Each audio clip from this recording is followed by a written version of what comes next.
So welcome back. Now we are going to go into next generation technologies, what happened after MapReduce. MapReduce is kind of old now, right? It's already been more than 15 years, but there's actually plenty of things that have happened in these 15 years. And in particular, there are newer technologies. They are less than 10 years old. This one, I think 2014 or something, which is an even better version of MapReduce. It's even better, more general than MapReduce. But we will see that on the low level, it's exactly the way MapReduce works. What happens with the slots, the tasks, and so on, that you can remember, it's exactly the same thing that's going to happen with Spark. But I will explain to you how it's more generic than MapReduce. Before we do that, let's look at the stack where we are. You see, we're already halfway through. It's good. We are at the middle of the semester. And we are taking care of the processing part. So we looked into MapReduce, where you have this map phase, this reduce phase, and then we output the data wherever we want. You might remember that the architecture of MapReduce was like this. It's exactly the same architecture as you saw for HDFS, exactly the same architecture you saw with HBase, where you have a coordinator node at the top, worker nodes at the bottom. And you just need to learn the names, right? Name node, HMaster, job tracker. These are the processes running on the coordinator node. And you have a data node process, a task tracker process, and a region server process running on the worker nodes. So this is version 1 of MapReduce. Nobody uses that version anymore, but it's still a great idea to start learning it with that version. What is the problem with that version? Well, we have plenty of problems. Is that if you look at the job tracker over there, it has a lot of things to do. It has too many things to do because that process must take care of the resource management, you know, like defining what node is responsible for doing what task. It's responsible for scheduling things. It's responsible for monitoring and checking if one of them might have crashed. So that was your question earlier, that if it crashes, then you need to redo the computation of the map task somewhere else. Then you have the job lifecycle, which is to ensure that once the map phase is over, you start shuffling, and then you start the reduce phase and so on. And it has to handle fault tolerance, which is again the idea that if there's a crash or something, it has to react. In the best case, all you need to do is recompute a map task somewhere else. In the worst case, you need to restart the entire job all over again because you lost data and you had a problem in a reduce slot. There is a problem also in terms of scale up, because I think at that point, it went all the way to 4,000 nodes and 40,000 tasks, but then it started hitting some sort of wall, right? Doesn't go beyond that. And the problem is that this is known as a bottleneck. We have a bottleneck here with the job tracker because it's doing too many things, and this is slowing the whole thing down. If you think of it on a high level, the two things that it's doing is scheduling and monitoring. These are the two things that we'd like now to disentangle and to decouple, right? The scheduling and the monitoring. And this is exactly what the engineers have been working on in order to prepare V2, version 2 of MapReduce. In version 1, I told you that there is also this problem that we have, you know, remember the slots, the tasks, the function calls, and so on. And some of them do maps, some of them do reduce. But now think of starting a MapReduce job. You have assigned the responsibilities, you know exactly who is doing map, who is doing reduce, and you start mapping. What do the reduce slot do in the meantime? Nothing. They have nothing to do. There is no intermediate key value to process. So you have half of your cluster that is just idly waiting, doing nothing. And you're using half of your cluster to do the map task. And then once you're done with the map task, you again have the map slots that are just done, and you have the reduce slots now doing all the work. So this is also a bit of a waste of resources. Ergo came Yarn, which is, it means yet another resource negotiator. It's all this YA kind of thing. The YAML is another example of yet another markup language. There's also yet another query language. I think that was a cool name too. So this is called yet another resource negotiator. And this is used in MapReduce version 2 in order to remove a bit, to take things off the shoulders of the job tracker. So guess what? The architecture of Yarn is once again this centralized architecture where you need to learn yet another name for the coordinator node, which is resource manager, and yet another name for the worker nodes, which is node manager. So now you have 4 names for each. So the resource manager is there's only one, and then the node managers have so-called containers, But don't really mind the terminology. A container it's very similar to the notion of slot, right? So a slot is a thread. The only difference is that a container might actually contain multiple threads. So a container might be like 5 cores and 10 gigabytes of memory and so on. So it's a bit bigger than a slot, but this is the idea, right? So a node manager exposes the resources of the machine that it's on as containers. And containers are just an abstraction for the allocation of CPU core and memory resources. So what's going to happen with Yarn, this resource management, is that a client is going to connect to the resource manager. Can be a MapReduce job that it's sending, but it can be anything else than MapReduce actually, because this is not even tied to MapReduce. But let's assume a MapReduce job incoming. What the resource manager is going to do is immediately delegate the whole monitoring thing to somebody else. And that somebody else is going to be a container. So it's going to basically designate a volunteer among the containers and say, okay, now you are in charge, you are upgraded to application master, and you are now in charge of monitoring and organizing that MapReduce job. Note that this is no longer on the coordinator node, it's no longer the job tracker. This is on one of the worker nodes over there, that there is a few CPUs and memory that are now the brain of your MapReduce job, right? So this is what's new in here. And then the application master is going to say, okay, yeah, I'm not crazy. I'm not going to do this all on my own, right? I need help. So the application master is connecting back to the resource manager, and it's going to request help, plenty of containers that are going to take care of doing the mapping and the reducing. So the resource manager is going to answer and say, okay, yeah, I'm giving you all of these resources. These are the containers that you can use. Maybe first for the mapping. So all these containers are meant for mapping things. So they can be used as for map slots. And then the reduce slots can be taken care of later. At a later time, the application master is going to ask again, can I get now new containers for the reduce phase? And there's going to be new containers allocated, right? And once you have done that, you can forget about the rest. All you have is basically the application master that is doing what the job tracker was doing before, and the containers that are doing what the task trackers were doing before. So you see, we are one level up in abstraction because we are no longer talking of machines, we are talking of container and application master abstraction. For whom is that clear? Right? And from that moment on, it's exactly the same thing as what we saw in version 1 of MapReduce. This is the whole thing with the map face, the shuffling to the new containers. They will dynamically be created later. It's going to be shuffled around to the reduce containers, and then reduce takes place. Okay? Then you can get rid of the map containers once you're done with the shuffling.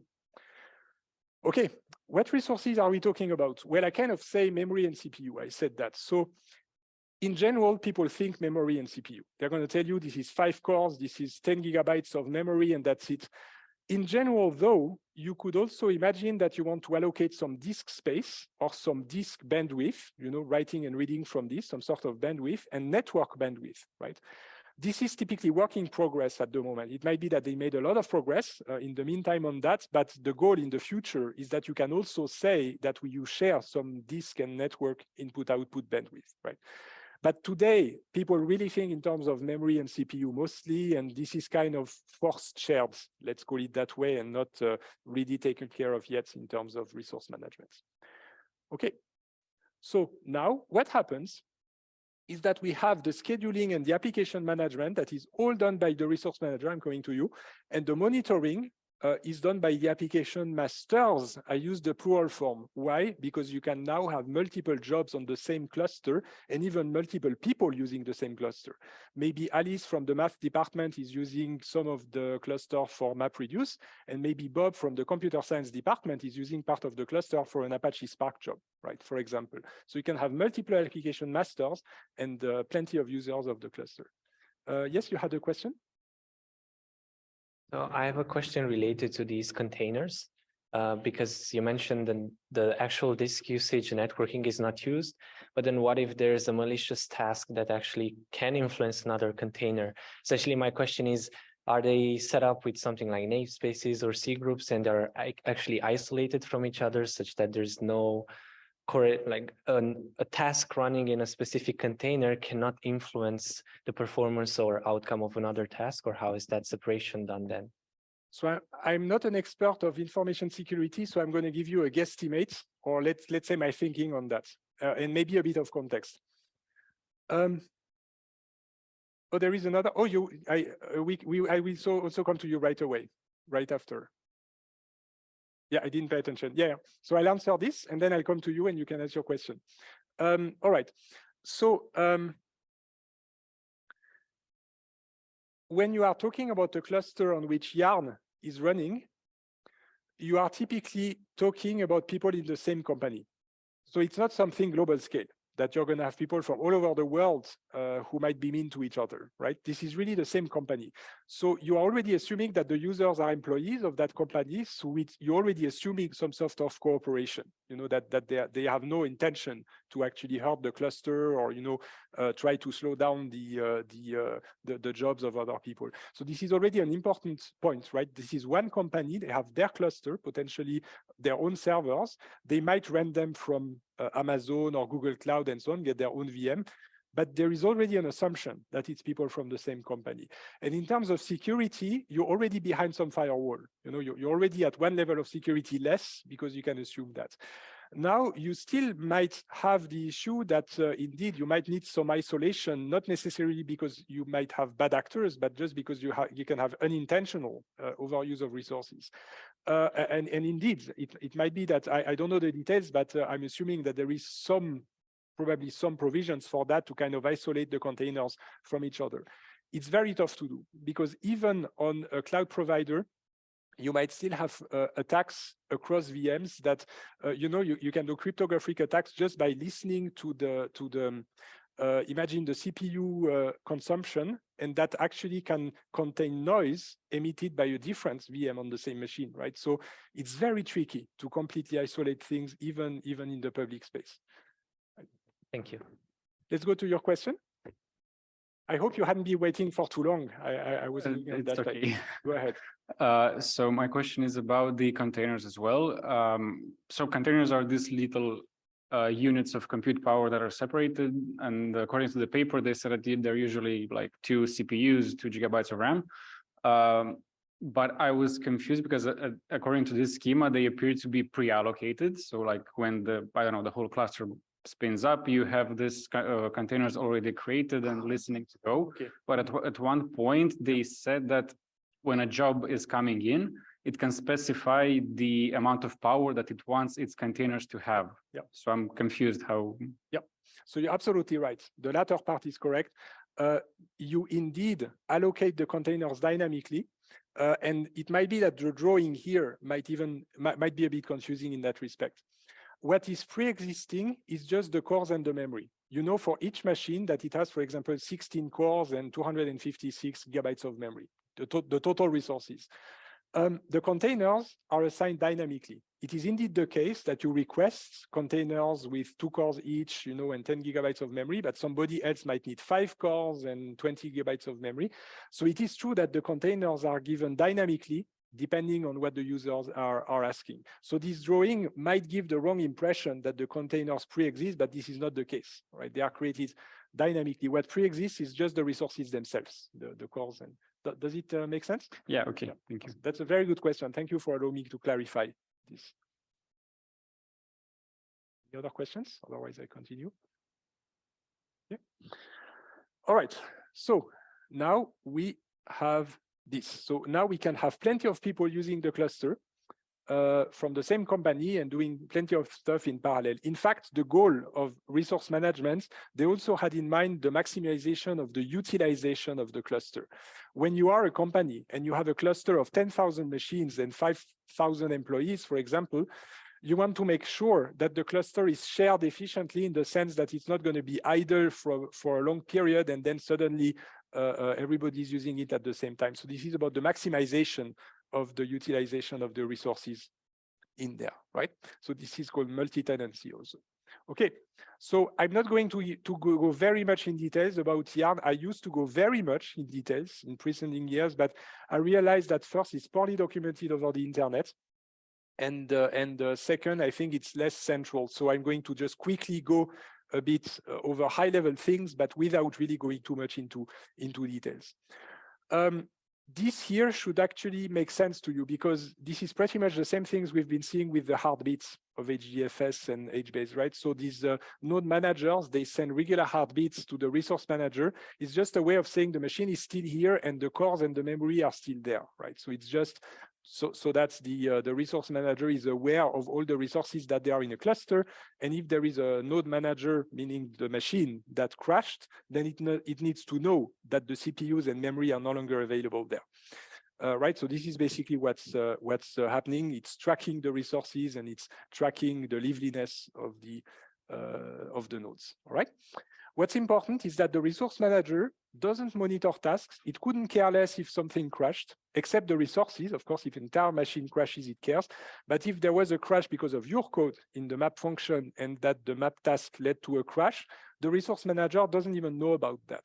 It's the application master that knows, not the resource manager. So the resource manager couldn't care less about monitoring the tasks, and it doesn't even try to restart them upon failure. It's not its problem, basically. It's only there to schedule the resources and know about the utilization of the resources. It's the application masters that are really taking care of these things, and they are application specific. You can have MapReduce application masters, Spark application masters, there's plenty of them. And the application master, which is in one of the containers, is going to be monitoring, checking for failure, and relaunching. For example, if a map task fails or you lose the data of a node, then you relaunch the map task somewhere else on a different container, and that's it. So this is the application master's responsibility. So you see, it's decentralized now, right? You can have multiple people in the same cluster, and there is no longer that bottleneck of everything on the same machine. So now you need to give the resources to people. There's plenty of strategies. There's plenty of other courses actually that explain some strategies for that. But for example, on the high level, there's the FIFO scheduler, first in, first out.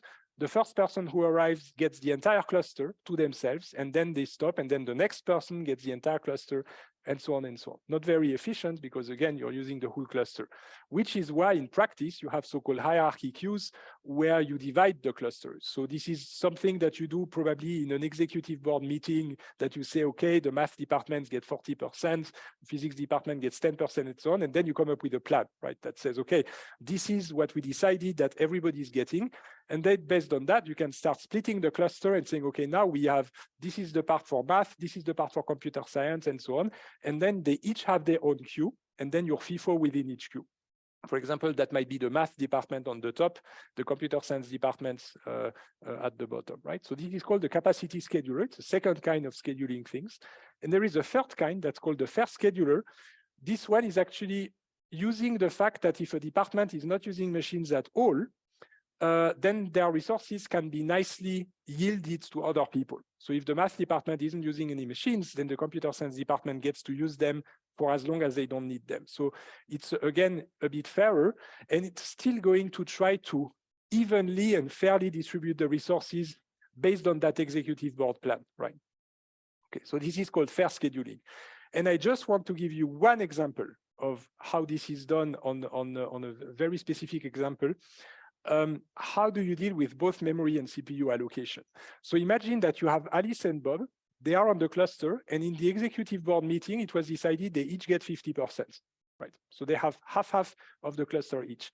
Now the problem is they don't they don't ask for the same containers. Alice needs plenty of containers with 30 gigabytes and 2 cores, plenty of them, and Bob needs plenty of containers with each 10 gigabytes and 6 cores. So they don't even ask for the same thing in terms of CPU and cores. So the cluster in total has 1 terabyte of memory all over the cluster and 100 cores all over the cluster, right? So how do you distribute, how do you decide how many containers you give to Alice and how many containers you give to Bob in order to get the full cluster? It's not so easy, right? And there is a trick that was invented by the same people that invented Spark. Actually, they were at Berkeley, now they're at Stanford, but they used to be at Berkeley. So they came up with an algorithm that is based on game theory. Actually, it's very clever. And the idea is that, I'm not going to give you the solution right away, you compute what percent of memory of the cluster that is. So here, one container takes 3% of the cluster, and here, one container takes 2% because it's out of 100, right? So 2% of the cluster for each container. So 3%, 2%. The higher number is 3%. If you look at where it's really heavily using the cluster, Alice would be using a lot of memory, right? and it's secondary with the CPU, but it's really the memory footprint for Alice. This is called the dominant resource, 3%. Bob is using with each container 1% of the memory, right? 10 gigabytes out of 1 terabyte is 1%, and 6 cores, that's a lot, that's 6% of the total CPU resources for one container. So for Bob, memory is really not that important. Memory is secondary. It's the CPUs that are really driving the resources. So basically, it means you focus here on 3%, that Alice basically needs 3% of the cluster on the dominant resource, and Bob needs 6% of the cluster with each container on the dominant resource. Now you compare this 3, 6, it's a factor of 2. It basically means, if I express this intuitively, that the footprint of Bob's container, of one container of Bob, is twice the footprint of one container by Alice. Each container of Bob, twice the size of Alice. So how, if they each get 50% of the cluster, it should be logical that the total number of containers that Alice receives should be double the number of containers Bob receives. For whom does that make sense?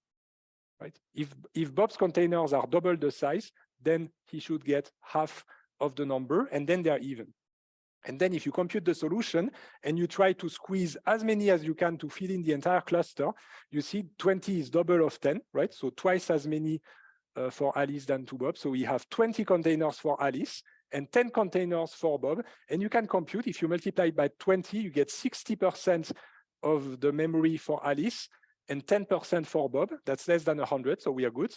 And Alice uses 40% of the CPUs of the cluster, and Bob uses 60% of the CPU. It's a bit oversimplified.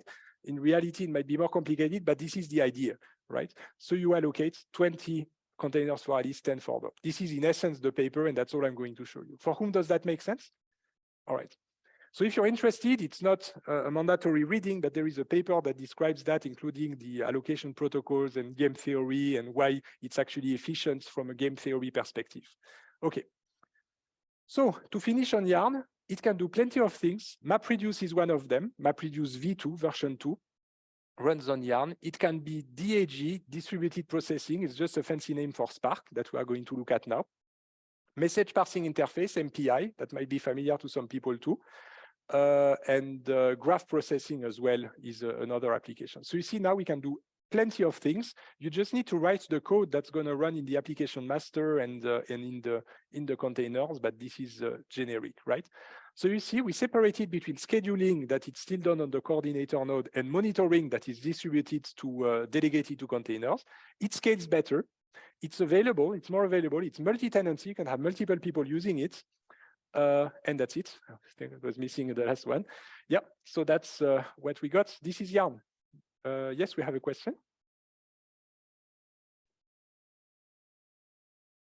One thing that confuses me that I've seen happening in cloud as well is that using these scheduling algorithms, even the previous one, or just thinking about resource management in general, it may happen that we over provision them.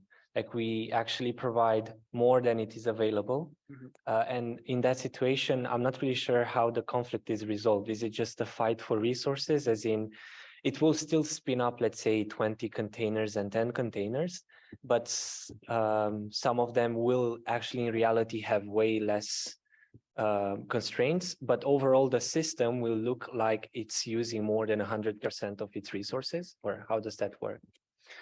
So indeed, that sort of thing can happen. In fact, it's kind of one of the features of an operating system, right? The operating system gives you threads, but you might have more threads than CPU cores or double the number of CPU cores, right? Then it's just going to rotate between them. But indeed, that might be inefficient because it's not the intent. Here, the intent is really that they each get really their cores and their memory. In practice, what you have in Yarn and other systems, you have the concept of preemption.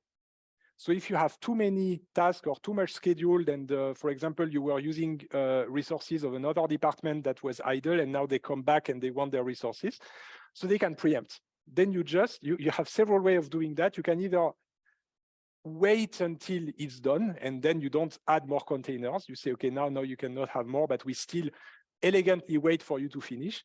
Or you can go brute force. You can say, okay, no, hard stop, containers gone, that's it. I don't even care if you're finished or not. You know, that's the hard preemption. But this is typically how you can handle that sort of things. It's very complex. I can tell you in the previous years, I was going in more details about that. We spent hours and hours and hours trying to find, because even you can read books, it's still not enough. The books don't tell you all the details.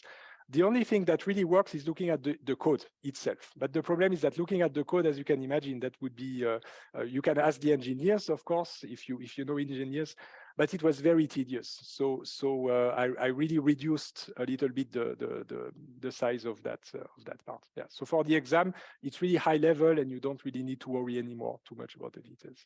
Okay.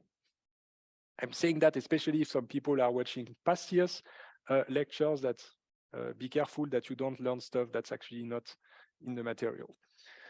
Okay. So this is Yarn, and now we are going to move on to Apache Spark.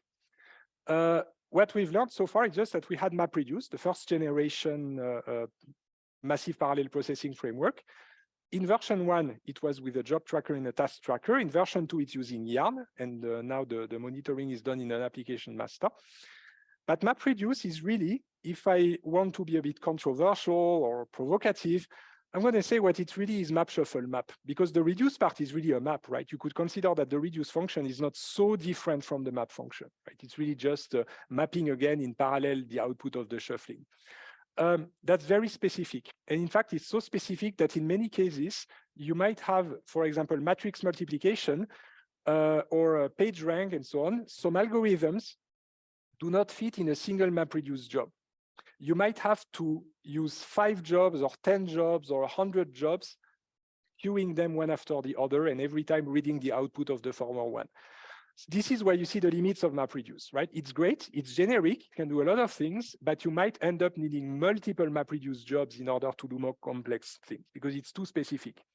So on a high level now, if I look at the data flow perspective on a very high level, you have an input, you map it to an intermediate output, and then you reduce it, map it again, if I abuse the terminology, to some outputs. But in general, why would you constrain yourself to just this graph? It's a graph, right? Why don't you consider graphs like this, right? More generic, where you have multiple collections of data and you can flow in all directions.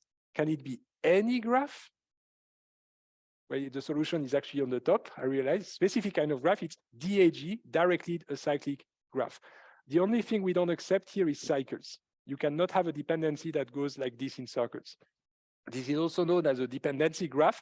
It basically means that there is a way that you can visit the graph node by node, respecting the dependency, that you never visit a node before you have visited its ancestors. So this is a DAG, and now we are going to generalize this idea of just MapReduce to a general DAG structure for the data, and all the nodes here are really data collections. And then you just create them on the fly. This is Apache Spark. This is the next technology that is newer. It's more recent than MapReduce. And I'm going to introduce now the terminology, the logical level, and so on. And after that, we'll look at the implementation. But you'll see that physically, since you already know how MapReduce works physically, you will see that it's actually quite similar in spirit. So we need a name for the nodes. What should we call them? Well, they are called RDDs, and RDD is for resilient distributed data sets, right? This is just a collection of data, a data collection. We are just going to say RDD because saying resilient distributed data sets the whole time is going to take a lot of bandwidth. So RDD, and an RDD is just a big collection. A big collection of what? We don't really care. It doesn't even need to be key values. It's just a big collection of whatever. And that big collection of whatever is partitions. That also shouldn't surprise you because in MapReduce, we had collections of key value pairs and they were partitioned in splits, right? So RDDs are also partitions, and they can be created, they can be transformed, and they can be acted on. So these are the 3 things you can do. It's like the life cycle of water. It evaporates, then it's in the clouds, then it rains again, and so on and so on. It flows in rivers. So here is the same. There is a life cycle. How do we create RDDs? Well, we could read data from HDFS. We could read from the local file system. We could read from S3. We could read from Azure Blob Storage. So you can just say, okay, here's my data. This is a petabyte-sized data set of JSON lines, or it's all of Sherlock Holmes or everything that there is in the library. and you can just ask Spark to create an RDD out of that from a data set on HDFS. Then you can transform RDDs. It means you take an RDD and you output another RDD. This is very similar in spirit to map or reduce in MapReduce, right? In map, we were mapping the input to the intermediates data, and in reduce, we were mapping the intermediate data to the output data, right? So this is called a transformation. And finally, you have all your flow with all the RDDs you create, and at the end, you can take one of the RDDs and you can say, okay, I want to see it on screen. So of course, that only works if it's small. So if you did your job well and it's only a small RDD of 10 values, then you can just print it on your screen. That's fine. If there's a billion values in that RDD, it's probably not a good idea. In that case, you probably rather want to write it down to S3 or to HDFS. The local file system, again, it needs to be small enough to fit that you can just download it.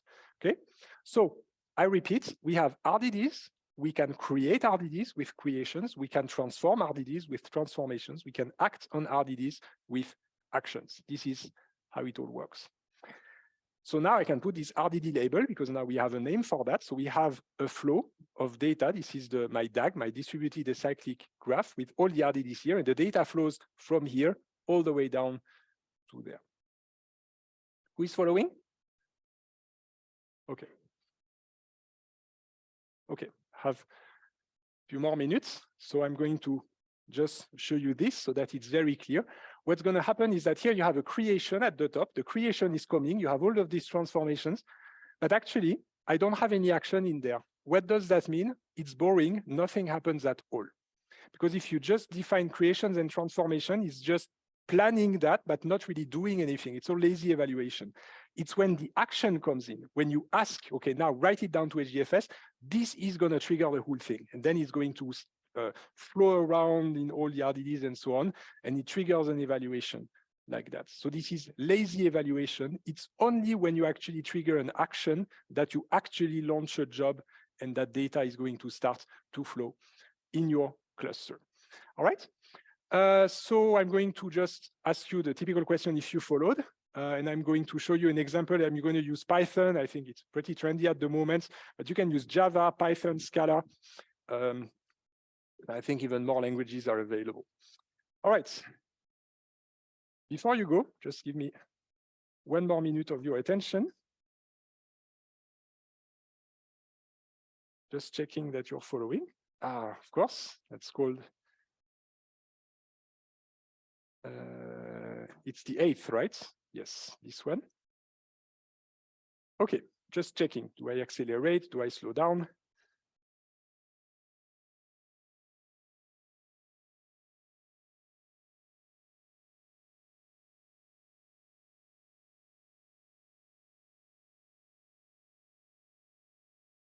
Okay, so it's 80% still wins. Okay. So I'll be careful to not accelerate too much. So tomorrow, what I'll do is, if you have questions for tomorrow, ask them. I also got some Dremel questions that I'll take offline. We'll take time to answer all of your questions, and then I'll drive you through Spark. You will see actually that it's on the easy side, basically using Spark. You will see it's very visual, will make a lot of sense. So thank you very much for coming today, and see you tomorrow at 9 a.m. For the continuation of the Spark lecture. Thank you.